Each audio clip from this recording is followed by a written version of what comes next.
নমস্কার বন্ধুরা, আপনাদেরকে স্বাগত জানাই the village technical poultry farming YouTube চ্যানেলে।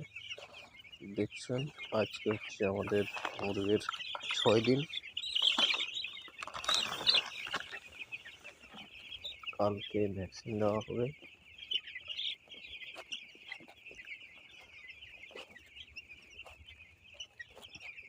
পাখি খুব ভালো আছে, মোটামুটি 3%।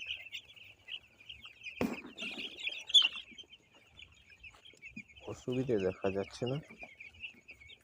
ওই যেটুকু কাঠগুড়িতে চাষ করলে বোড়া নিউমোনিয়া হয়, ওই বোড়া নিউমোনিয়া প্রবলেমই দেখা যাচ্ছে।